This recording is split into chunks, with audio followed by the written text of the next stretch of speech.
stories have in common.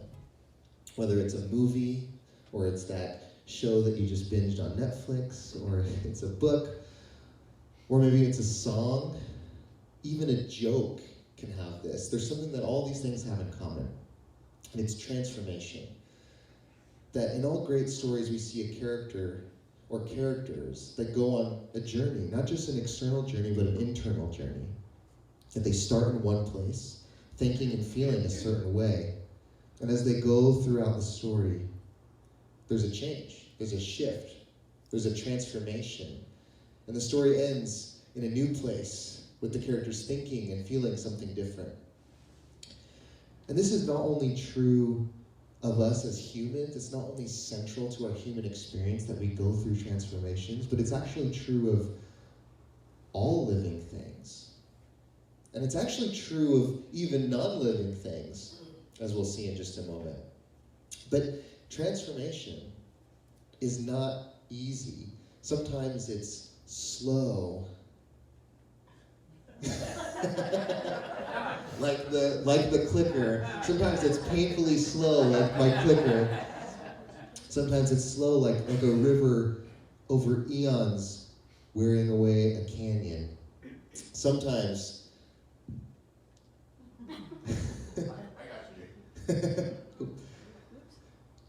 sometimes it's painful and intense, like the birth of a child. It's intense for both the mother and the child. It's a big change. And one of my favorite images of transformation is that of a caterpillar going into the chrysalis or the cocoon and becoming the butterfly, as Kathleen so wonderfully mentioned and illustrated in her meditation. See, when a caterpillar comes to that stage in its life, when it's time to weave the chrysalis, it's reaching the end of caterpillar life. It's coming to a death of sorts. It's in a way, it's entombing itself, because what's on the other side of the cocoon, it could not imagine, it could not fathom. And so, in an act of faith and surrender, the caterpillar comes to the end of caterpillar life, of caterpillar thoughts, of caterpillar friends, you know? Caterpillar Facebook. And it really begins a journey into the unknown that we know will lead to something beautiful, but it doesn't know that. I know for myself, this image has become really powerful because in my own life, I've experienced a cocoon of sorts. Within the last handful of years, I really experienced a major shift in my faith and my spirituality. And, you know, as someone who has grown up in church and as someone who has worked in ministry for most of my life, coming into new, evolving understandings of faith can be a real challenge, because it brought a lot of my own career into question, and really there was an existential crisis of what's my life going to look like moving forward. And yet, it took going through that, it took the unknown of the cocoon to bring me here today, to be the person that could be standing before you here today. And I just ask you, what are those moments in your life?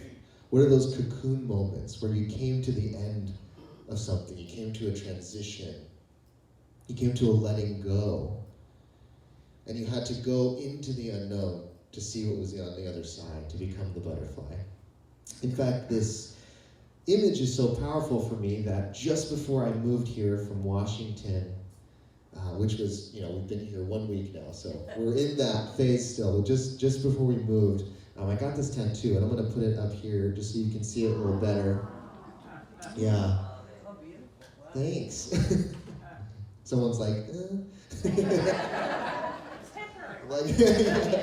I'm like, actually it's permanent. They're like, sorry. It's a really important, and also it's a little, that was right when I got it, so it looks like it's fresh, but it's also red.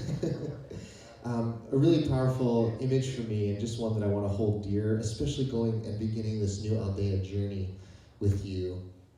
And so I've been thinking a lot about this metaphor. I'm thinking about it as I prepare, and as I've been walking into this transition and this really place of being able to be here with you today. And there's an author who speaks about this metaphor, and in fact, he's also kind of a spiritual guide, and he takes people on journeys throughout the desert, which is pertinent to us here, and often he'll take people in southern Utah and through these kind of spiritual journeys where they work through different phases and transformations in their life. And he's really big on this metaphor of the cocoon and how it's really necessary for us to move from one stage to the other. We have to kind of take ourselves through these journeys. And so he chooses to do it in a very difficult way, bringing people out in the desert and really testing them. But as we used in these previous examples, we see that transformation is always difficult, right? Transformation is always a challenge.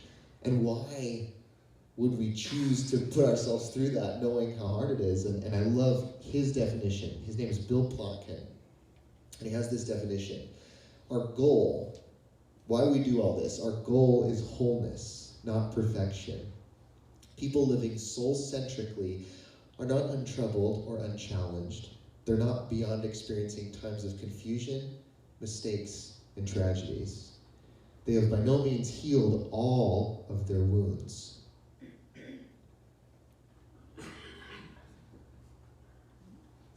They are simply on a path to wholeness, to becoming fully human, with all the inevitable defects and distresses inherent in any human story, and with all the promise held by our uniquely human imagination. And the way he talks about it, we need to go through these moments of transformation in order to get to this, in order to get to the wholeness that we all want. And I believe that for us as a community, our goal is to create a space where people, where you, where me, where new people who are yet to come can experience wholeness. And in order to do that, we must also be a community that can hold space for people to go through transformation. And so I want to talk about two ways in which Aldea is a transformational community. That's kind of the name of our service today, Aldea, a transformational community. And here are the two ways. One, Aldea is transformative, meaning any of us can walk into this room, and I want you to know that you are safe to be exactly who you are, and wherever you're at on your spiritual journey and your transformation, that you are welcome, and that this is a safe space for you to go through that. So this is a place for transformation, a safe place for that. But then there's also this other way that Aldea itself is transforming. That Aldea is on a journey, that it continues to grow and be shaped by you. And so I'm going to start talking about the ways that we transform. See, if our goal is wholeness, then we must accept and welcome each other to go through whatever journey that requires, whatever that looks like. That we're supporting wholeness, we're supporting healing, we're supporting us reintegrating parts of ourselves that may have been lost. That if you're going through a difficult time, that we're here for you and we're here to support you. But we're not saying, oh, your spiritual journey needs to look exactly like mine, or it needs to look exactly like what I've experienced before. We embrace your spiritual journey as it is. But that's tough. That can be a little bit of a risky business model, because if you tell people that we embrace you exactly as you are and whatever you need to do, whatever journey you need to go on, even if that doesn't necessarily mean that you end up here, because the goal is not to just say, oh, you have to be here to be spiritually whole. We want to support you whatever that looks like. So it's a risk, but I also think there's a reward. And one, I just don't see any other way that you can do it. See, love says, whatever journey you need to go on, I support you. I have space for you. Love is not about control. You can't hope to control the ones you love, right? So if we want to love, it means accepting and allowing and creating space for others. And that means whatever your journey leads, however it looks. And so we want to create that space for people. But I truly believe that on the flip side, that will actually mean that people will be drawn to this place because it's not a place of judgment. It's not a place that tries to control or tell you what your spirituality should look like. And so I believe it's a risk that really will pay off in the end. And I don't see any other way, because we are a place where our highest value is love, period. And that is what it is. And I believe that Jesus actually speaks of this. See, as a community, we want people to understand, and I want you to understand that you can trust yourself and you can trust your spiritual journey. But many of you have possibly been hurt within a church or within any other kind of family system or other community where you were told that you couldn't trust yourself. A lot of people walk out of church every Sunday feeling like they trust themselves a little less. And I want to be a community where you know that you can trust yourself and that we can support you to do that. And Jesus speaks about this. See, the Pharisees often came to Jesus to trap him, to get him into these intellectual battles, to really see what he was about, and to get him to say the wrong thing. And they were looking for external validation. How can we see outside of ourselves? How can we see that God is here, that the kingdom is here, that their way for expressing the divine was the kingdom? And so,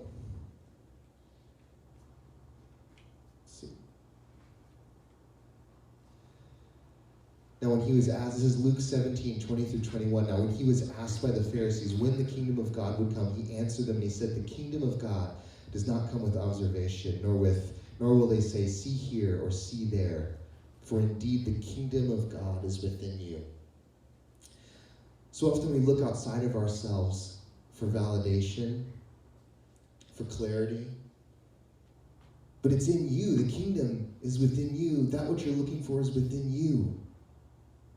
And I want to be a community that supports that affirms that affirms the wisdom that you already have.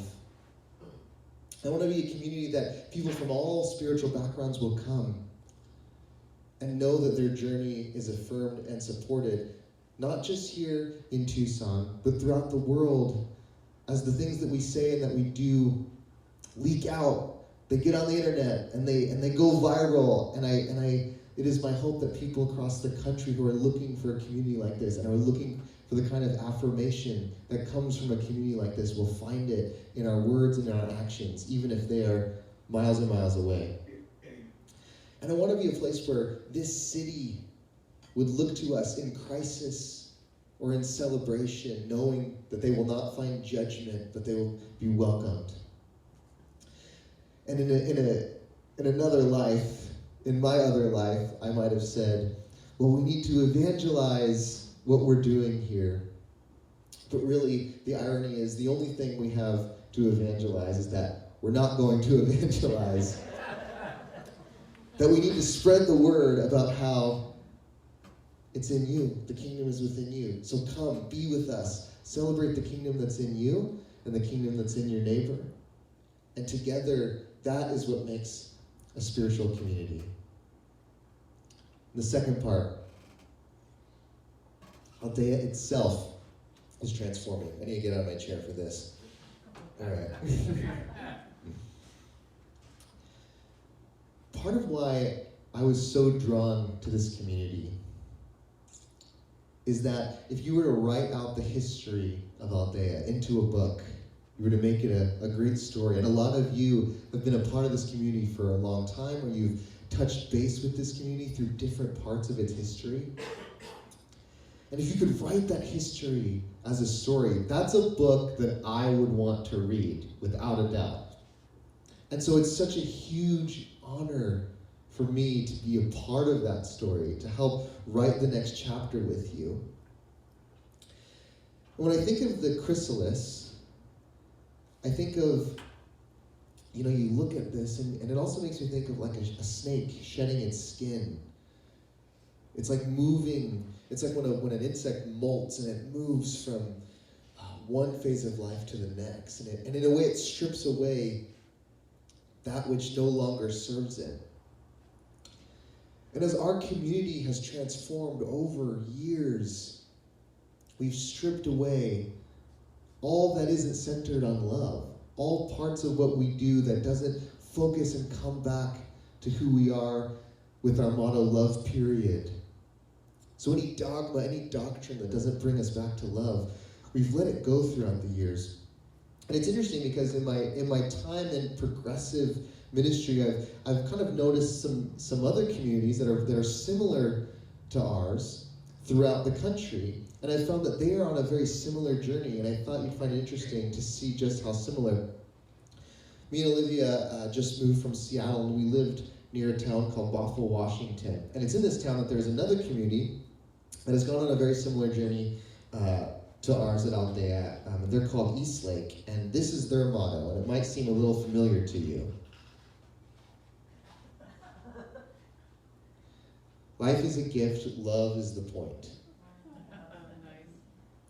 There's another community in Florida that I really admire, and they are called Heartway. And they say, we are a contemplative spiritual community centered on love. Centered on love. And then you have Aldea, love, period. And what's interesting is all these churches have something in common. They all started as a more traditional evangelical community, and over many years transformed into communities centered and focused on love. But how does this happen? How does this actually happen over years? It's not exactly like a butterfly where the caterpillar just goes and the cocoon happens. No, something has to happen for a community to transform. What I believe it is that when you have a community full of people who are transforming, who are safe to transform, who are safe to be on whatever journey they're on, then naturally that will affect and will become the nature of the community. I want to look at a word that for many of you, you might associate this word with a more traditional, old school, Orthodox church. And I want to break it down because I think it has some interesting implications for us today. This word is called liturgy. Some of you might be a little afraid of this word, and I would totally understand that. One meaning of liturgy is it's basically the structure of a gathering. That we sang some songs, we had a meditation, we lit candles, and now we're having a talk. That is a liturgy. But the actual definition of the word liturgy means work of the people. So our liturgy as a community is built together. It's the work of the people. It's not the work of a pastor or the work of a staff. The liturgy, what we are, is the work of all of you, of all of us together. So when we go out into the community, and over this next year as we relaunch our efforts in the community to help those who need it, to become a beneficial presence in Tucson. As we do that, this will be our liturgy. It'll be our work of the people. As we do new kinds of events together, and as we get out there and reach a whole new group that have never even heard of this community, that will be our liturgy. It will be our work of the people. As we build this church, as we build this community, it's something we do together. What does that mean? What does that mean for you? You might be thinking, well, what does that actually mean for me to be a part of that?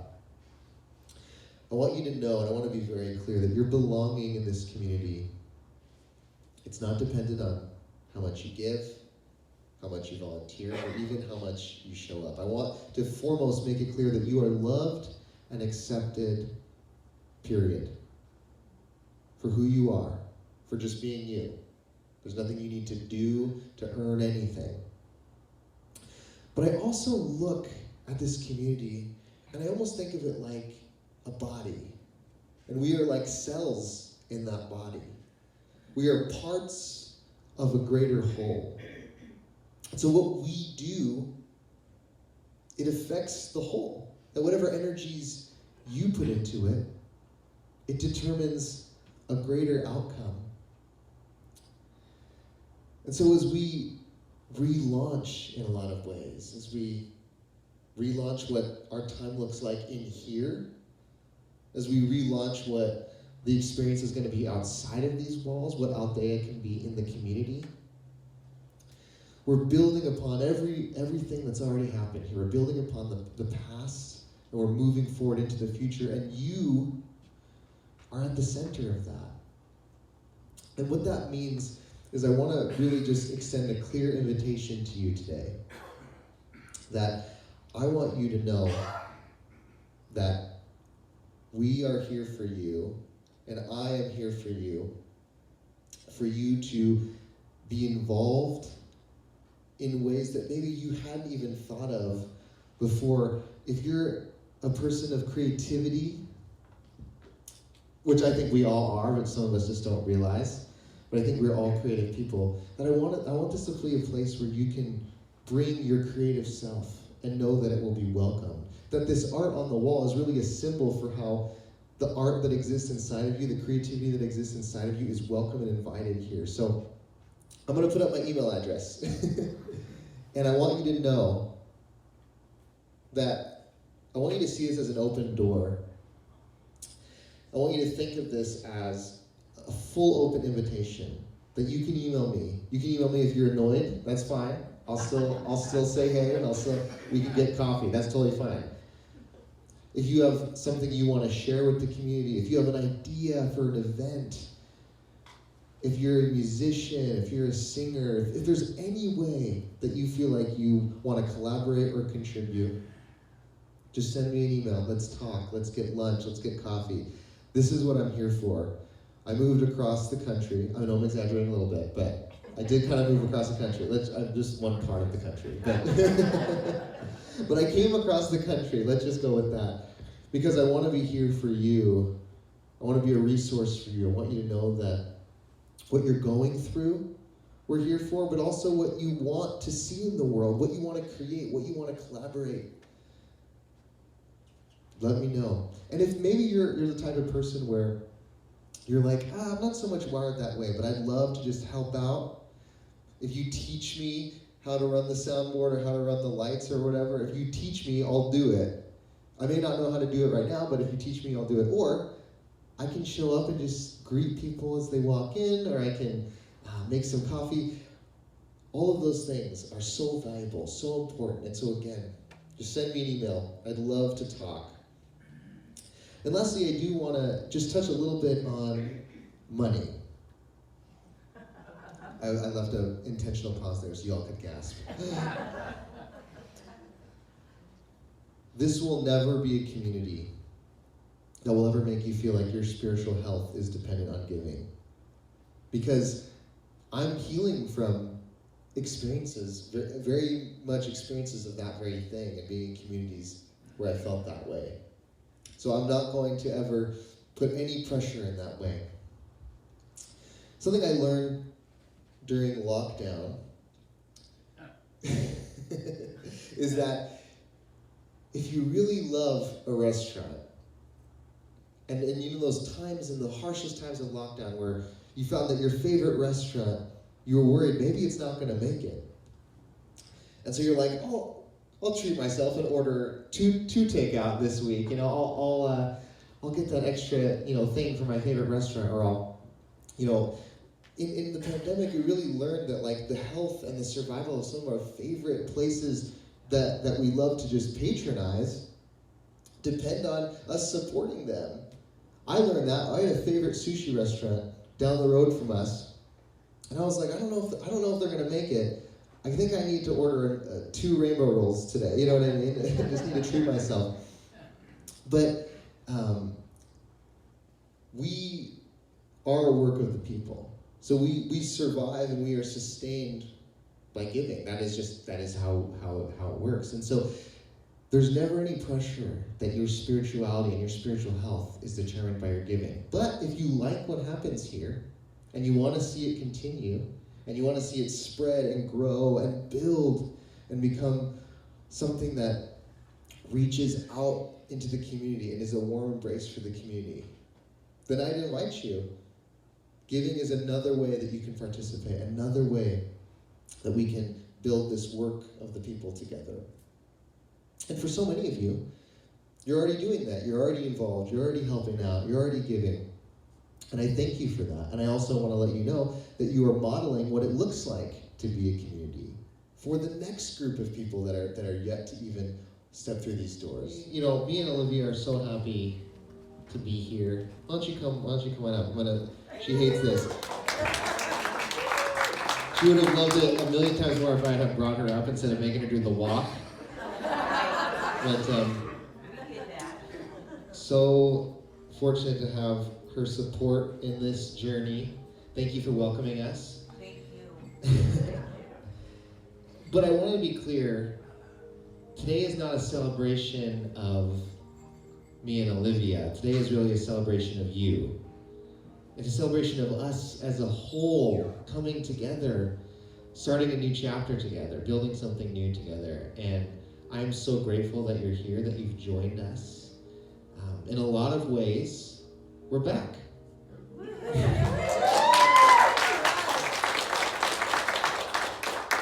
And this is day one. So we have a lot of work to do. We also have a wonderful journey to go on. We're still caterpillaring away, you know what I mean? But it's okay, because that's a journey that we go on through life again and again. We go into the cocoon and we come out the butterfly, and then we go into the cocoon again and we come out a prettier butterfly. And so I just invite you on that journey with us, however you want that to look. We're here for you. We can be in your lives as much or as little as you'd like, but it's an open door. It is an open door. And this is a new season and a new journey we're embarking on together. And so I want to invite you to continue on this journey with us. This is awesome. It's such a privilege and honor. I want to make that clear too. This is a huge, huge honor. I'm just overwhelmed and feel very honored to be here and to be in this position of being able to help take us on a journey. And so I'm excited to go on that journey too. Thank you for being here. I want to invite you next week. We have spooky season, which I think is going to be a lot of fun. I'm really excited because for most of my life, I had to pretend like Halloween wasn't my favorite holiday, but it totally is. So yeah, so we're gonna have a lot of fun, and then we're also gonna have a potluck after, and that's gonna be a lot of fun. We can chat more. And beyond that, I'm really excited for our series in November. So I just definitely want to invite you, come back for that, invite your friends. It's really going to be about what is this journey that we're going on together? How do we do it? How do we grow together like roots of a tree? It's going to be a really beautiful thing. And so thank you for being here. Stay, hang out, have some coffee, chat with your friends, and we will see you next week, Aldea. Yeah.